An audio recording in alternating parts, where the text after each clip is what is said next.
Welcome to You and Your Money, empowering you to reach your goals with tips to help you plan well, invest well, and live well. I'm Jim Zahansky, Principal, Managing Partner, and Chief Goals Strategist at Weiss, Hale & Zahansky Strategic Wealth Advisors.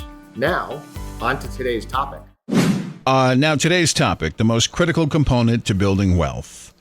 Tell me, Jim, what's the secret to financial success?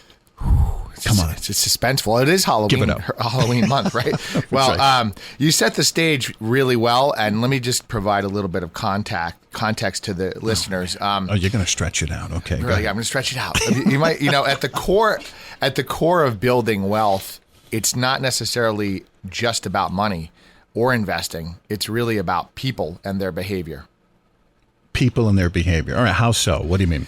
Well, no one's going to be building wealth and building up piles of money or huge savings, without having something to do with it, some objective, some goal, right? And you as your individual or your family, you're establishing these goals. And in the same way, the idea of having a financial plan that goes with it, there's not one size that allows it. So, while money helps you achieve the goals, one way or another, you're the person who has to take the action to start those goals. All right. I guess that makes sense. But how does this tie into the most critical component of building wealth? What do you mean? Ultimately, you have to take action. You have to be the one that says, I want to save money, build a financial plan, and apply that money towards the goal. It has to be you. Wow. I didn't realize I had so much power here. That's pretty good. Well, you do. Not specifically you, okay. Gary, although I would contend that you have quite a bit of power. Geez. All right. But I think the point here is that, a truly strategic long-term financial plan that works for you can't be developed without you. Okay. And so your active participation and partnership with an advisor that you trust, it's one of the most, common stumbling blocks that we see when we begin to work with people.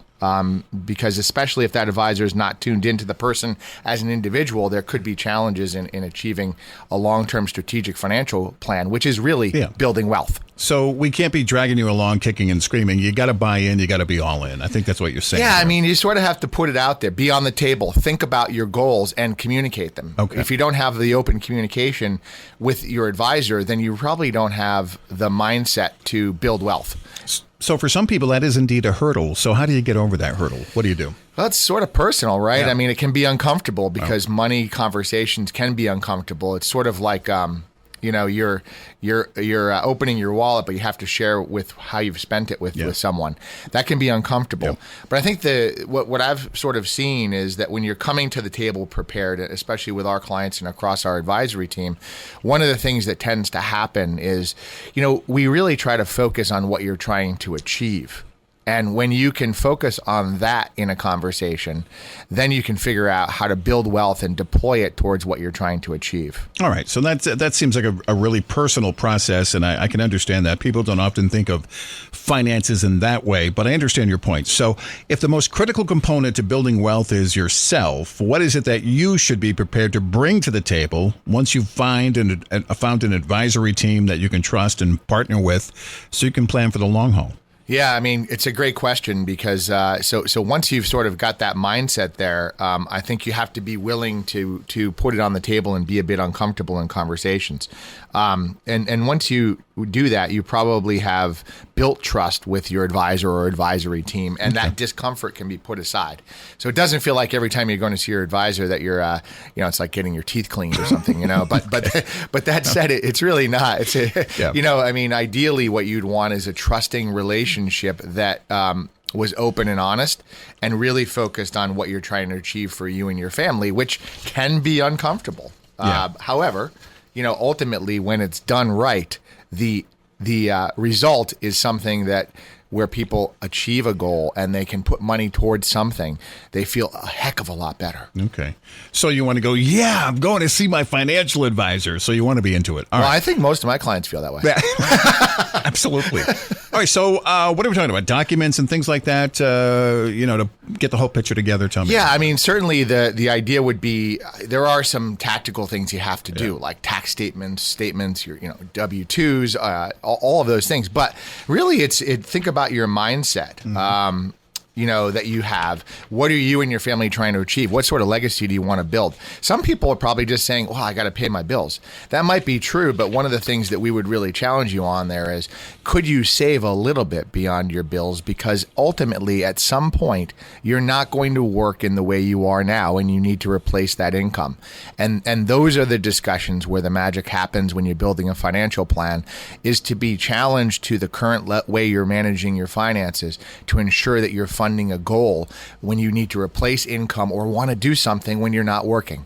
And that's the value of these conversations around building a long-term strategic financial plan, which includes an investment strategy.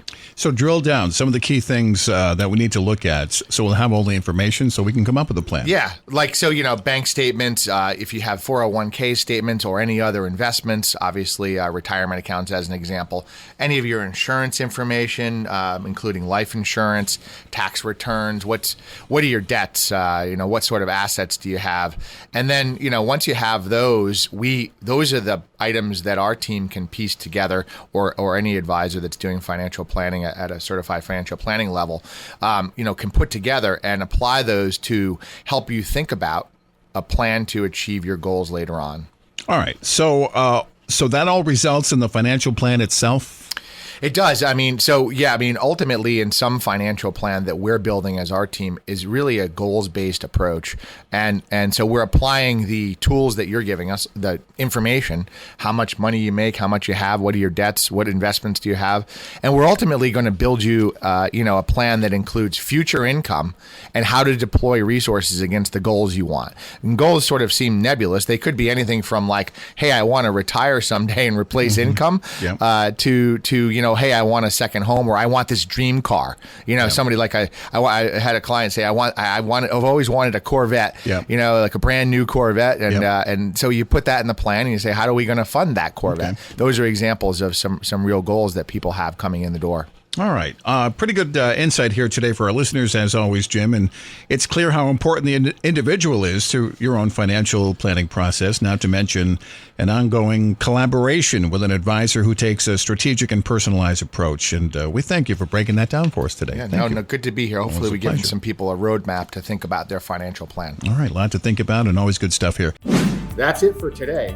Thanks for listening to You and Your Money. Find even more episodes, videos, and other resources at our website, whzwealth.com. Be sure to come back next week for more tips to help you live fearlessly and pursue your financial and life goals. Until then, live well. Weiss Hale & Zahansky Strategic Wealth Advisors offers securities and advisory services through Commonwealth Financial Network, member FINRA, SIPC, a registered investment advisor. Fixed insurance products and services offered through CES Insurance Agency. They practice at 697 Pomfret Street, Pomfret Center, Connecticut, 06259, and can be reached at 860-928-2341. Weiss Hale & Zahansky Strategic Wealth Advisors do not provide legal or tax advice. The tenured financial services team strives to support clients in achieving their financial life goals. For more information regarding wealth management and customized financial planning with Weiss Hale & Zahansky Strategic Wealth Advisors,